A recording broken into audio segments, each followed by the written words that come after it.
राधे राधे। श्री हरिदास श्री कुंज बिहारी। कैसे हैं आप सभी लोग? आई होप कान्हा जी की कृपा से आप सभी लोग अच्छे होंगे, स्वस्थ होंगे। लाडले और हमारी श्री श्यामा जो कि आज मैं इनको भोग प्रसादी में दी है, हमने इनको जो शाम का भोग हुआ है स्नैक्स टाइम, तो दूध और नमकीन दिया है मैंने। और लाल जी को देखो कल्लू मल्लू बैठे हैं, जबकि आज इनका अभ्यंग स्नान कराया गया है। तो फिर भी हमारा लाला थोड़ा सा ऐसे लग रहे हैं क्योंकि लाइटिंग की वजह से है वो, बट लाला बहुत सुंदर है ऐसे, नो डाउट। और चलिए एक सुंदर सी प्यारी सी चर्चा को आरंभ करते हैं। लाडले अभी दूध अपना भोग ले रहे हैं। इनके सम्मुख में इनकी बंसी और साथ में मैंने ये रख दी है इनकी तुलसी कंठी। तुलसी कंठी सदैव इनके पास रखें ताकि अपना ये भोग प्रसादी रहें। इसमें भोग में तुलसी जी ना डालें आप दूध में और इसमें, क्योंकि हमारी श्यामा जू भी पीती हैं, तो श्यामा जू को भी तुलसी जी का भोग मैं नहीं लगाती। और साथ ही साथ में इसमें नहीं भोग में डालना है हमें, क्योंकि अलग एक इसकी कहानी है, इस पर चर्चा अलग करेंगे। तो वो अच्छी है बहुत, वो भी उसके एक अलग सुंदर सी चर्चा करेंगे। बहुत सुंदर है, बहुत प्यारी है। तो अभी हम लोग चर्चा करेंगे लाल जी की, जो कि बहुत सुंदर लीला है, उनकी बाल लीलाएं चल रही हैं। सो बाल लीलाओं में तो उनको देखो आप किस प्रकार से ठिठोली करते हैं, और इसी प्रकार से ठिठोली करके कभी तो कुछ भी चीज़ें कर लेते हैं। ये अकिंचित मात्र और अनंतरण लीलाएं हैं इनकी, अंतरण लीलाएं बहुत सुंदर प्यारी लीलाएं हैं। तो एक बार गोवर्धन में ठाकुर जी और ठाकुर जी के गोविंद स्वामी जी और सबरे इनके सखा मिल करके तनसुखा, मनसुखा, धनसुखा, मधुमंगल और सुदामा जी, श्रीधामा जी मिल करके खेल रहे थे। और क्या खेल रहे थे, जैसे कि हम लोग बोलते हैं अलग अलग नाम से संबोधित किया जाता है। छुपम छुपाई खेल रहे थे, कोई कहता है आइस पाइस, कोई कहता है हाइड एंड सीक, है ना। तो इस तरीके से ऐसे ये खेल रहे थे। खेल खेल में ही बहुत क्रीड़ाएं करते हैं। तो छुप जाओ और फिर दूसरा व्यक्ति तुमको ढूंढेगा, ऐसा तो इनकी लीलाएं हैं। और ये बहुत सारी लीला करते ही करते हैं। छुप जाते हैं तो कोई दूसरा तुमको ढूंढेगा। एक बार ठाकुर जी यही खेल खेल रहे थे गिरिकंदरा में। जब गिरिकंदरा में ये खेल खेल रहे थे तो गोविंद स्वामी जी का जब दाव आया, तो गोविंद स्वामी तो बहुत चतुर, ठाकुर जी के सुंदर इत्र की महक से पहचान गए कि ठाकुर जी कहाँ छुपे हुए हैं।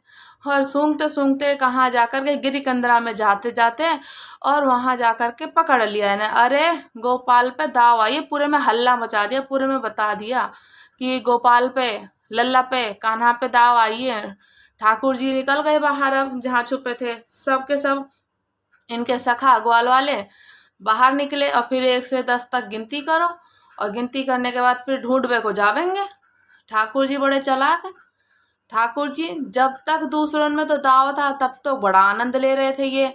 अब जैसे ही ठाकुर जी पे दाव आई थी, जैसे लाला पे दाव आई, जब उन पे नंबर आया पकड़ने का कि 1 से 10 तक गिनती करने लगे जोर जोर से चिल्ला के, और करते करते ऐसे बहुत देर तक वहां से खिसक गए और जा करके अपने मंदिर में व्यवस्थित हो गए। और कह रहे हैं आप छुपे रहो अपने सखाओं से, मैं ना आ रहा, छुपे रहो। और कहे ना, अब गोविंद स्वामी जी कह रहे हैं कि अब कोई पकड़ेगा तो नहीं, कि एक दूसरे को गिरिकंदरा में जा जाके देख रहे हैं कि क्यों रे आ गया गोपाल, क्यों रे आ गया गोपाल, मोए लगे तू पकड़ा गया होगा, मोए लगे तू पकड़ा गया। देखते देखते करते करते घनी देर होगी। घनी देर तक जितने गिरिकंदरा में छुपे हुए थे सब लोग बाहर निकल गए। कहीं ऐसा तो ना है, पूछ रहे हैं कि कहाँ गया, बहुत हो गए ढूंढते ढूंढते, सुबह से सांझ हो गई, कहीं ऐसा तो ना कि लाला खुद छुप गया। अब बहुत देर हो गई, अब तो बहुत देर हो गई, कहाँ है, अब तो उत्थापन का समय हो गया, कहीं ऐसा तो ना खुद ही छुप के बैठ गया है और छुप करके बैठ के हमें आकर के ढूंढे।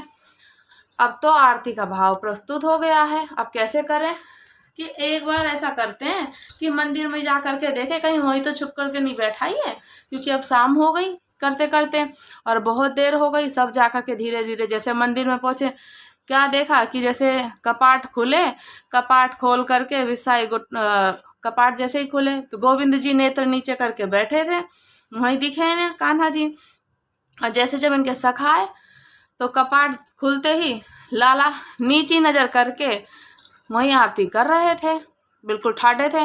गोविंद स्वामी ने जब उन्हें दूर से निहारा तो कही कि देख कितना चतुर है, हम लोगों की दाव आवे तो छुप छुप के खूब बढ़िया प्रेम से खेले, और जब खुद की दाव आई तो मंदिर में आ गया है।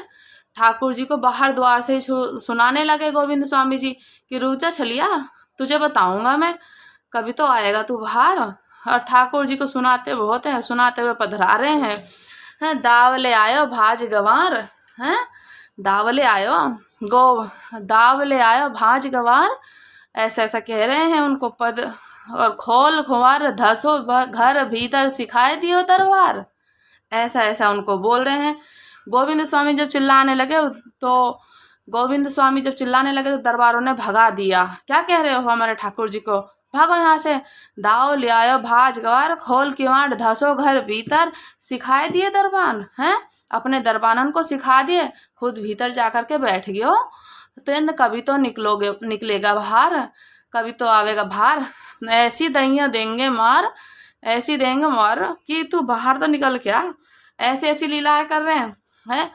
जिस मार्ग से ठाकुर जी नित्य खेलने जाते थे ना, तो उसी रास्ते पर डंडा लेकर के गोविंद गोस्वामी जी खड़े हो गए कि कभी तो आवेगा, है गोविंद प्रभु से बैर करके सुखी न सोवे यार, तो के सोने नहीं दूंगा मैं, तो जो आते ने हमारे संग किए ना लाला, मैं तो को बता करके ही मानूंगा। अब जब ठाकुर जी की भीतर आरती हो रही है और ठाकुर जी के हाथ कांप रहे हैं वहीं थर थर थर थर ऐसे, और लाला भाई इतना लीला उधम्मी है, क्योंकि जब से इनकी ठाकुर जी की लीलाओं का मैं सुन रही हूँ, मुझे ना जाने क्यों इतनी मतलब सुख की प्राप्ति होती है, आनंद की प्राप्ति होती है। ऐसा लगता है कि मानो कितना सुंदर भाव है इनका। विठलनाथ जी अब कह रहे हैं कि लाला, जब इनकी आरती हो रही तो थरथरा के कांप रहे हैं। अब विठलनाथ जी कह रहे हैं, सामने नहीं देख रहे, गोविंद स्वामी खड़ो है, अनुसर कर रहे हैं। अनुसर करके विठलनाथ जी ने प्रणाम करी इन्हें, श्रीनाथ जी को, कि लाला कोई कष्ट है?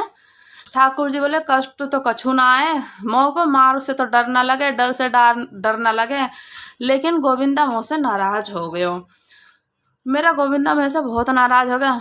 बोले विठलनाथ जी बोले क्या हो गया, हम सब लोग दुक्कताई खेल रहे, सबकी दाव आई तो मैंने खूब प्रेम से खेलो, और जब मेरी दाव आई तो मैंने बाहर जा कर के, अब कहाँ जाके गिरी कंदरान में ढूंढूंगा, मैं तो भाजका मंदिर में आ गया, भोजन पान लगो, इतने में उत्थापन का समय हो गया, मैं दाव दे नहीं पाया, सब लोग बेचारे मेरा इंतजार कर रहे थे, तो ये ऐसे गोविंदा नाराज हो गया। और ऐसे ही आनंद कर रहे हैं। गोसाई जी कह रहे हैं मैं गोविंदा को मनाओ, मैं गोविंद को मनाओ, मैं मना तो पाऊंगा ना, वो और नाराज हो जाएगा मोते। और गोसाई विठलनाथ जी भाव विभोर हो रहे हैं, और इनकी बात को सुन करके ना उनके नेत्र सजल हो रहे हैं, क्योंकि इनके भाव सखा को देख करके, सखा भाव को देखकर श्रीनाथ जी बोल रहे हैं, खुद बोल रहे हैं। तो विठल जी बोले मैं लेकर आऊँ नाथ, आप चिंता मत करो, मैं अभी जाऊँ। गोसाई जी बाहर आए, विठलनाथ जी बाहर आए हैं, जिन बुजुर्ग शरीर है बहुत, हाथ में लठिया लेकर के चल रहे हैं। और गोविंद स्वामी जी बोले कि पहले तो लाला ने दरबार भेज दिए और भेज के हमें भगा दिए, और अब तो विठलनाथ जी को भेज दिया है डंडा लेकर के। आगे आगे गोविंद स्वामी जी और पीछे से विठलनाथ जी कहे रुक जाओ रुक जाओ, पर गोविंद स्वामी को तो ये लग रहा था कि मुझे मारने आ रहे हैं, लठिया लेकर के चल रहे थे। जैसे जैसे गोविंद स्वामी आगे भागे तो वैसे वैसे गोसाई जी पीछे चल रहे हैं। जब रुके गोविंद स्वामी तो विठल जी बोलते हैं कि देखो तुम्हारे लाला बीच में विक्षेप तो ना देना चाहूँ मैं, लेकिन नक भैया यही भाव रखे कि लाल जी के श्रम हो जावे, बहुत उदास हो गए, कुछ खा ना रहे कुछ पी ना रहे, ऐसा मत कर, चल अब जा करके लाल जी को मना ले, ऐसा बोल रहे हैं।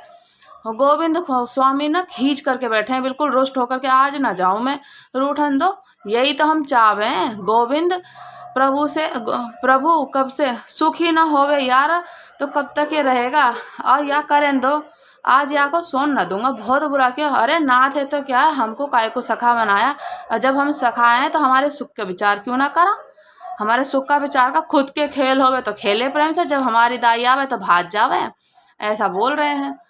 अच्छा ठीक है, कोई बात ना, वो तो ठाकुर जी है ना, तो सुख का विचार कर, चल गोविंदा चल। गोविंद से वो स्वामी जी आ गए। अब गोविंदा से आकर के टेढ़ी नजर से श्रीनाथ जी देख रहे हैं ठाकुर जी, बिल्कुल जैसे अनेक देखें और पीछे को घूम करके देखें, ऐसा उनको देख रहे हैं, बहुत आनंदित हो रहे हैं। तब गोविंद गोस्वामी जी ने ठाकुर जी के सम्मुख पधरा दिया कि लाला अब उदास हो गए हैं, ठाकुर जी को नेक मना लियो जाए, ठाकुर जी को नेक सुख दियो जाए। ऐसा ऐसा भाव कर रहे हैं। और उधमी तो है ये बहुत ज़्यादा, ऐसा तो है नहीं कि उधम नहीं करते हैं ये, तो ऐसे ऐसा कह करके करते हैं, उधमी तो मचाते ही मचाते हैं अपने। अब गोविंद स्वामी गाते हैं, फिर इनके सम्मुख खड़े होकर के गलती ठाकुर जी की फिर भी मना रहे हैं गोविंद स्वामी जी। यही सखा भाव है, यही प्रेम भाव है कि साधारण भाव जो होता है कि आप ये कहोगे कि हम क्यों झुकें, नहीं, लेकिन लाल जी के तो सखे तत्व में तो यही कि तुमको ही झुकना पड़ेगा, सगा तुमको ही भले गलती ही ठाकुर जी की क्यों ना हो, पर मनाओगे तुम्हें। और गोविंदा गाने लगे और इतना सुंदर पद गाते हैं, आओ मेरे गोविंद गोकुल चंदा, आओ मेरे गोकुल चंदा, ऐसे कह कर के बोल रहे हैं और इतने सुंदर पद गाते हैं, बहुत सुंदर। आओ मेरे गोकुल चंदा, बहुत प्यारा पद गा करके ऐसे कहते हैं कि ठीक है, तू तो बहुत रुष्ट होता है, जब देखो तब हमें ही मनाना पड़ता है, ऐसे कहते हैं, मगर तू जो भी कहे तो वो सब तेरी गलती है, और हमारी तो कोई है ही ना, जब हमारी बात जावे तो भाग जावे, अपनी दाई पर अपने दाव ले करके चले तुम। ऐसे कह करके उनको सुना तो रहे हैं और सुना करके फिर पद भी गा रहे हैं कि आओ मेरे गोकुल के चंदा, माही बड़ी खेलत यमुना के तीरे, यमुना के तट पर खेल रहे हैं, और ऐसे ऐसे करके उनको सुना रहे हैं, और सुनाते हुए उनको बता भी रहे हैं, बोल भी रहे हैं, दोनों चीज़ बोल रहे हैं, थोड़ा अपना उसमें जो कहते हैं ना प्रेम भाव भी दिखा रहे हैं। और कहते कहते जैसे कि कहते हैं ना कि बोलो श्री राधा गोविंद लाल की जय हो, ऐसे कह रहे हैं, उनसे शिकायत भी कर रहे हैं, उनको मना भी रहे हैं, दोनों चीज़ें कर रहे हैं, मनाते हुए और शिकायत करते हुए, और सिखाते हुए मनाते हुए, दोनों चीज़ें इनका चल रहा है बहुत सुंदर भाव से। और ऐसे ही कहते हैं, जब गोसाई जी से कहते हैं कि ठीक है मना लो, कर लो भैया, और धीरे धीरे ऐसे करते करते जब बोले तो गोविंद स्वामी पर जब नाथ रीझ गए श्रीनाथ जी, जब नाथ रीझे, जब कहने का भाव कि ऐसा है कि सुख मानता, जब सुख माना तो ठीक है, एक भक्ति का प्रारंभ है, उनके गले से उनको आलिंगन किया, और उनको इतना चैन नहीं है, उनको देखे बिना चैन नहीं है, उनके मिला बिना चैन नहीं है, उनके श्रृंगार किए बिना चैन नहीं, उनको भोग लगाए बिना चैन नहीं, ये तो सब चीज़ें है ही, पर इससे क्या आगे कहाँ जाना, कहाँ नित्य उठाना, श्रृंगार करना, भोग लगाना, सुलाना, आरती करना, जप करना, तप करना, कथा करना, स्मरण करना, ये सब तो ठीक है, ये तो हमारा, लेकिन कब तक यही स्थिति में रहना है, कब तक, उससे आगे भी तो बढ़ना है, कहीं तो परिवर्तित होगी। परिवर्तित इस भाव से होनी चाहिए कि पहले तुमने ठाकुर जी को सुख माना, अब ठाकुर जी को तुम सुख बनो नेक, सत्संग करके ना ठाकुर जी ऐसे ही पद कीर्तन गाते हुए अपने भाव उनसे प्रकट करने हैं, अपने भाव ऐसे प्रकट कीजिए जो कि हमारे कहते हैं ना कि गजराज तारो तेने आवने को जावने को, वहाँ से तेरे को का सुख मिल रहा है कि आने जाने की तेरी सवारी बन गई, गजराज से था खावने पकावने को तूने मीराबाई तारी है। मीराबाई क्यों तारी है कि बढ़िया सी मेड़ता की मारवाड़ी, तो वहाँ अच्छा अच्छा भोजन बनता है, या हमारे आपने उसको तार दियो। नरसिंह मेहता को वाई को तो वहीवार सवारने को, नरसिंह मेहता को इसलिए तारा है कि कोई एक दूसरा ऐसा चले जाए ना, तो कहते हैं ना कि कोई कथा करने वाला होना चाहिए ना, वो जैसे कहना वेदन सुनावने को जयदेव तारो है, जो वेद सुनाते हैं ना तो जयदेव तारते हैं जयदेव को, बहुत सुंदर भाव है। और ऐसे कहते ही हैं ठाकुर जी कि अपने आवने को जावने को गजराज सवारो तारो, और ऐसे ही बहुत सुंदर सुंदर से भाव करके बताते हैं। अपने जो अष्ट सखा हैं इनके श्रीनाथ जी हैं, और बहुत सुंदर भाव है इनके सखा गोविंद स्वामी विट्ठलनाथ जी, जिन्होंने इनके अष्ट सखाओं के साथ साथ जहाँ जहाँ ठाकुर जी का प्राकट्य हुआ है, जो कि इनके गोसाई स्वामी हैं सब मिलकर के बहुत सुंदर से इनकी सेवा कर रहे हैं। और उन्हीं की कृपा से है कि आज की हम लोग उनके ही अष्ट सखाओं का गोस्वामियों ने हाथ पकड़ के अष्ट सखा के हाथ में दे दिया है कि लाला तू ऐसे ऐसे पद गावेगा और ठाकुर जी स्वीकार कर लेंगे। फिर उन्होंने एक एक पद करके अपनी बात रखी है बहुत सुंदर भाव से। ऐसे ही अनंत अंतरण लीलाएं करी है इन्होंने। और कथा में जब कुछ भी करते, मान लो कि भक्त कोई सहज हो और स्मरण हो कि वो भक्त ना अपनी चेतना से मानो कि वो आपकी कथा में आया हो, ऐसा कहते हैं।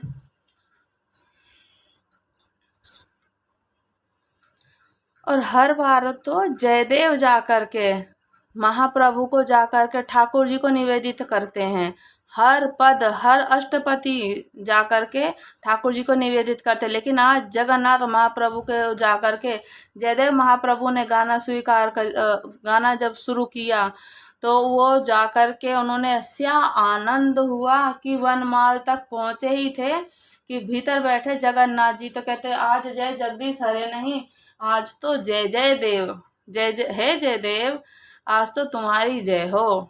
ऐसा पद गाया था कि अष्टपदियों में ऐसे अष्टपद होते हैं तो उनको जय जय देव हरे नहीं, जय जय हरे नहीं, जय जय देव हरे, जय जय तेरी देव हरे हो, ऐसे सुंदर से पद गाए हैं।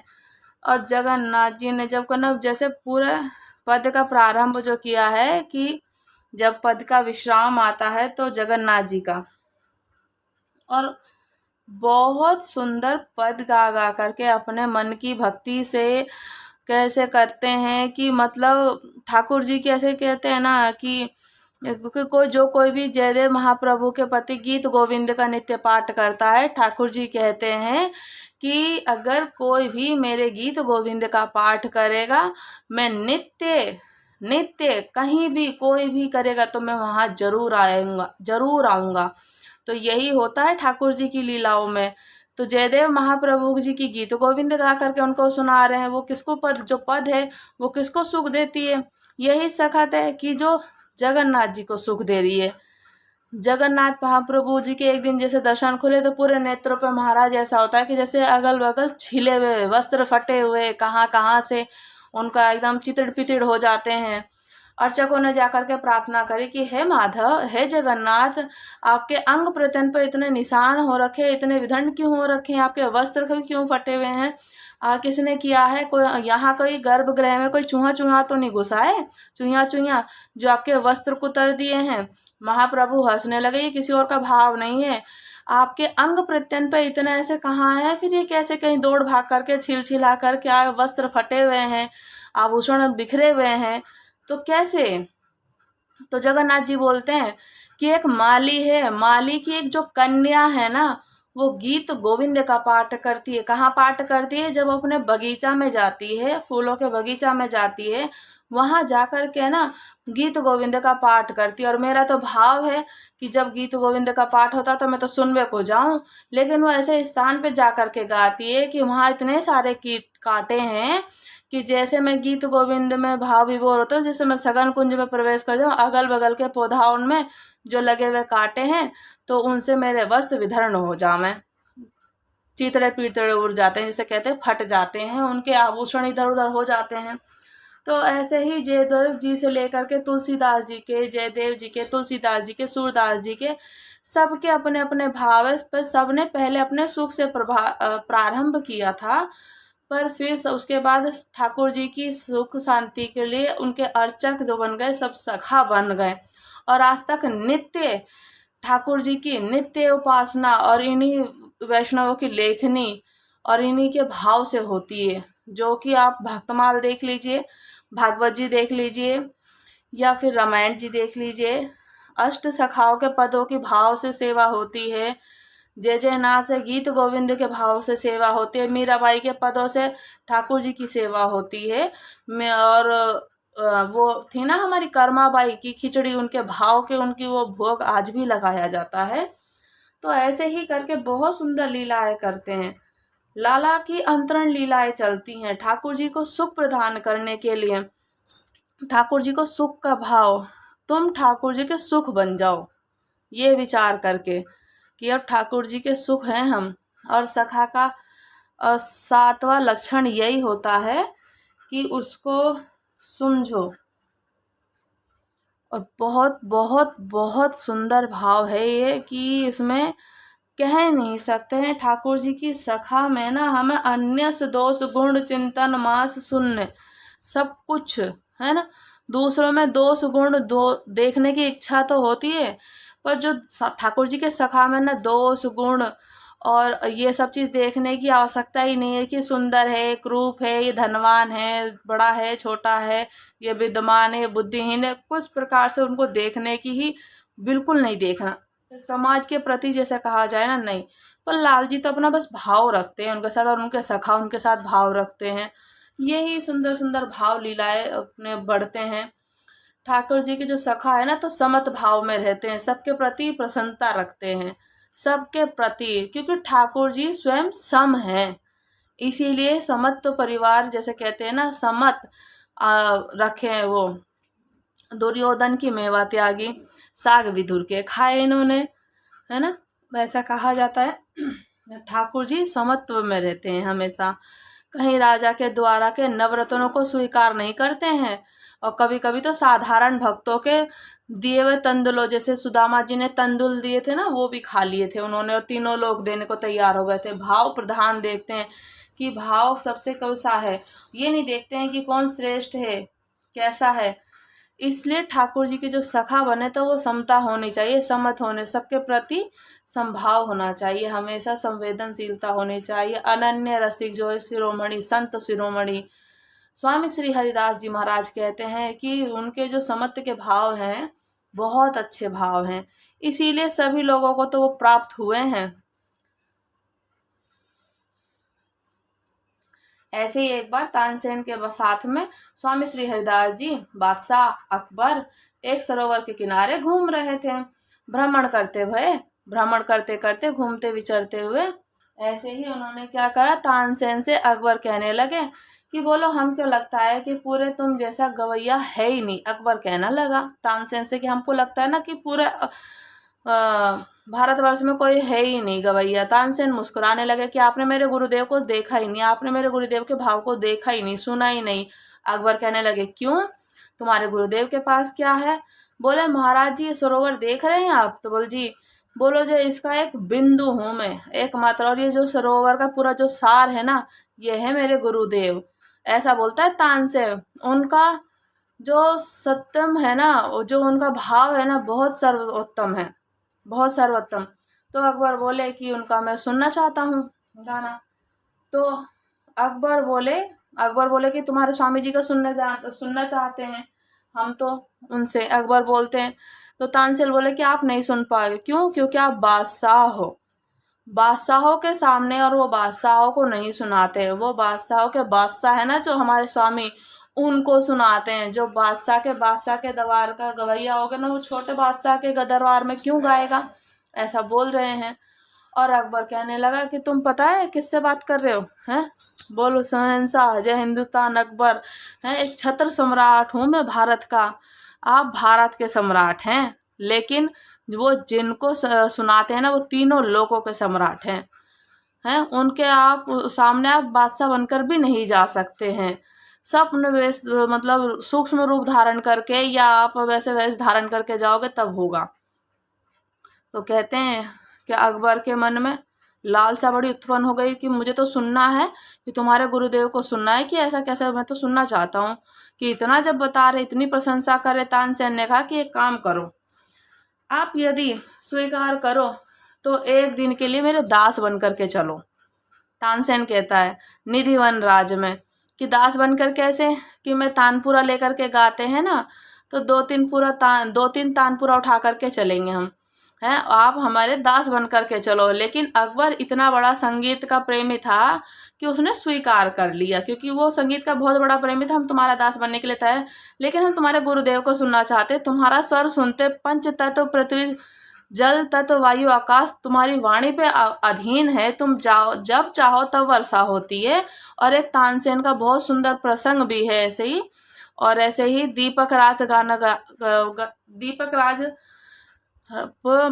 बंद कर दिया था, दीपक राजपद गाना बंद कर दिया था। लेकिन तानसेन के शरीर में भी अग्नि प्रज्वलित हो जाती। दीपक तो जलते थे, मानो ऐसा लगता था उनके शरीर में कि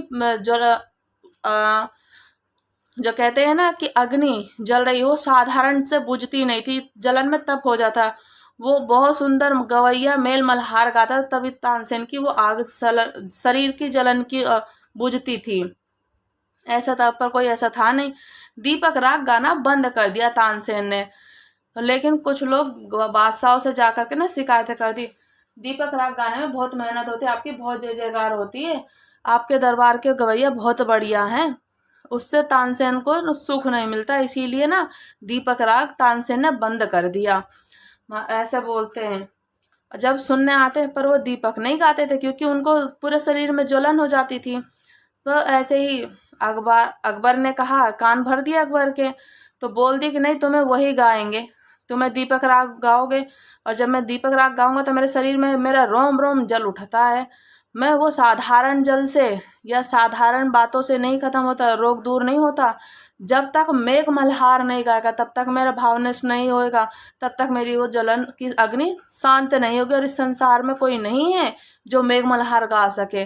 राजा बोला कि अब हम देखेंगे, जो कर लेंगे, तुम गाओ और बड़े बड़े वेद को बुला लेंगे, लेकिन आज मुझे दीप राग ही सुनना है। तानसेन बोला, नहीं गाऊंगा, है नहीं गाऊंगा, अगर मैं नहीं गाऊंगा तो मार देगा, तो इससे तो जाते जाते मर जाओ।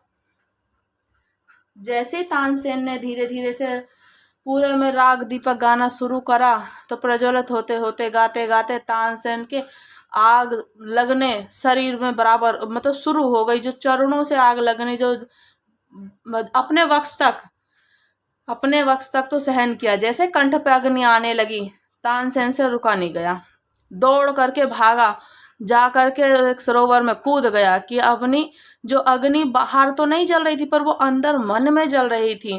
तानसेन एकदम व्याकुल हो, कभी कहीं गिरे, कभी कहीं गिरे, कभी इधर जावे, कभी उधर जावे कि वो अग्नि शांत हो जाए, पर नहीं हो रही थी। दौड़ करके ऐसे जंगलों में, कभी इधर पानी में, कभी घास में, ऐसे करके घूमे, वहां पर पे अब कुछ होवे ना। माने कि पहले तो पूरा ऐसे था कि सब लोग यहाँ भी ठाकुर जी रमण कर रहे हैं, तो उनके जहाँ भी चरण लगते ही थे, ग्वालियर वगैरह सब आते थे, सब आगरा और तानसेन जहाँ रहते थे, सब ये ब्रज के एरिया में ही आता था। अब तो छट गया, अलग अलग हो गया। तानसेन की ये थी कि जहाँ तक ग्वाले होते थे, तब तक गोबर ले करके कंडे थाप रही थी, और वही थाप रहे थे कंडे, और वही आकर के तानसेन वहां गिर गए। दोनों ग्वालन चर्चा करने लगे, अरे बहन का भयो, क्या बात प्यासो लग रहे हैं, ये तानसेन है, तानसेन बादशाह अकबर के दरबार के गई और दीपक राग गा के आयो, या के मारे इतना इस मारे ये बिलबिला रहा है इतना। अब तानसेन बोला कि आपको कैसे पता कि मैंने दीपक राग गाया है? तुम्हारे नेत्र बता रहे हैं, तुम्हारे अंक की स्थिति बता रही है कि तुमने राग दीपक का राग गाया। जब तक कोई मेघ मल्हार ना गाएगा, तब तक तुम्हारी ज्वलन शांत ना होगी। सुनो, बैठ जाओ। वो ग्वालन बोलती हैं, सुनो बैठ जाओ, यहीं हिलना नहीं अब ज़्यादा। तो तानसेन बोलते हैं कि अब क्या करेंगे? कान पे हाथ लगा के राग मल्हार गाया, और ऐसा मेघ मल्हार गाया, ऐसा मेघ मल्हार गाया कि ऊपर आकाश में से एक दिव्य बादल तानसेन के ऊपर से आकर के बरसने लगे, और जैसे बरसे तो ऐसे शरीर की उनकी अग्नि शांत हो गई बिल्कुल। जब सांस लेने लगे, तानसेन फिर से मन से स्वस्थित हो गए। तो वो ग्वालन बोलने लगे कि आज के बाद गइयो मत, और जो अभी सिद्ध हुआ ना, और जो को कभी सीखने तो आ जाइए हमारे यहाँ। वो ग्वालन बोलती हैं दोनों। तो तानसेन बोला कि ब्रज की ब्रज नारियां हैं, राग दीपक में और मल्हार में सुनने के लिए विदेश से आते हैं राजा के दरबार में, और ये कंडा थापते थापते गा रही हैं। ये ब्रजवासी हैं, मेघ मल्हार जो गा रही हैं। ब्रज की ओर कहाँ कर है भाई, ऐसे ही आनंद कर रही हैं। और ऐसे ही तानसेन आ गया श्रीनाथ जी की हवेली में, तानसेन गाने लगा। ऐसा गाया मानो कि सब सामने खड़े खड़े श्रीनाथ जी को उबासी आ गई। अब गोसाई विठलनाथ जी ने देखा कि सब तो वाहवाही कर रहे हैं, लेकिन लाल जी को उबासी आ रही है। भाई सब तो वाहवाही कर रहे हैं, पर लाल जी को उबासी आ रही है।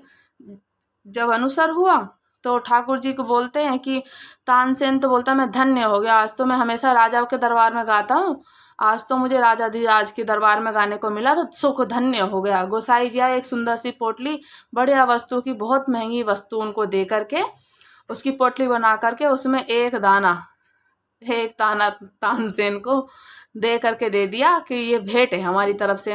बोले तानसेन ने जैसी भेंट देखी, इसमें तो इतना सब कुछ है आने का और इसमें मिला क्या, एक दाना। आश्चर्यचकित कि मतलब इतनी बड़ी पोटली में एक दाना, कैसी भेंट दी आपने मुझको। एक गोसाई जी बोले तुम राजा के दरबारी गायक हो, तुमको बहुत महंगे वस्त्र में तुम्हारा सम्मान रखा हुआ है, लेकिन जो भीतर की दक्षिणा है वो हमारे दरबार की गायनों के सम्मान की इतनी ही है ऐसी, इसलिए तुम्हें इतना ही दिया एक दिन का, और जब सुनना है तो बहुत सुंदर है और नहीं सुनना है तो वो भी है। और ऐसे करके उन्होंने ठाकुर जी को कर दिया ऐसे ही। तो अष्ट सखा उनके बैठे रहते हैं, उनकी लीलाएं करते हैं। गोसाई जी ने इशारा कर दिया, आओ गोविंदा उठकर आओ। गोविंदास जी जब उठे ना, तानसेन जी ने जब सुने, ये तो सबसे सुंदर श्रोता है कि ये तो जब मैं गा रहा था तो यही बाबा कर रहा था मेरी तो। ये जैसे ही गोविंदास जी आगे आए, आकर के बैठे और बैठ करके जैसे बोलते हैं कि महाराज जी ने आज्ञा कर दी उनको तो। और महाराज बस पूछिए मत ना, हमेशा तो इनका जो गाना प्रारंभ किया गोविंदास जी जब गा रहे हैं और तानसेन बैठ करके सुन रहा है ऐसे, तो प्रेम की ऐसे जो उन्होंने गाना शुरू करा तो तानसेन सुनते ही रह गए दंग। और सुनने के बाद में क्या था कि कहते हैं कि आपकी लीलाएं हैं, तो इनकी ठाकुर जी की अंतरण लीलाएं हैं। उनको पहले ये था कि मैं बहुत गाता हूँ तानसेन को, तो आज तो मेरे को बड़ा सुख प्राप्त हुआ। मैं तो पहले महाराजाओं के यहाँ पे गाता था, आज मैं महाराजा अधिराज महाराज के यहाँ पर उनके सामने बैठ के, उनके समक्ष बैठ करके मैं बहुत प्रसन्न हुआ। तो ऐसे कर करके उन्होंने बहुत पद गाए हैं तानसेन ने। और ऐसे ही इन्होंने अपनी सखाओं के साथ बहुत लीला करी है ठाकुर जी ने। और लीला के साथ साथ जब इनकी बारी आवे तो ये भाग जाए, और जब इनकी रहवे तो खूब खेलें दब के। और जब ऐसे करते लीला बस ये प्यारी प्यारी से सुंदर से लाल जी हमारी। तो ऐसे ही इनकी अंतरण लीलाओं को सुनने के लिए आप सभी लोग चैनल को सब्सक्राइब कर लीजिए। चैनल को कोई भी सब्सक्राइब नहीं कर रहा है, पता नहीं क्यों नहीं कर रहे हैं। चैनल को तो सब्सक्राइब करना बनता है ना, जब हम लोग कोई चैनल पे कोई भी वीडियोस अपलोड करेंगे तो आपके पास तुरंत नोटिफिकेशन पहुंचेगी, बेल आइकन की तुरंत भी दबाइएगा और इससे क्या है कि आपको नोटिफिकेशन मिल जाएगी। लाइक करो, शेयर करो और कमेंट करके बताओ। और आप भी बताना ज़रूर मुझे कमेंट करके कि आपको ये लीलाएँ कथा कैसी लग रही हैं। राधे राधे। श्री हरिदास श्री कुंज बिहारी।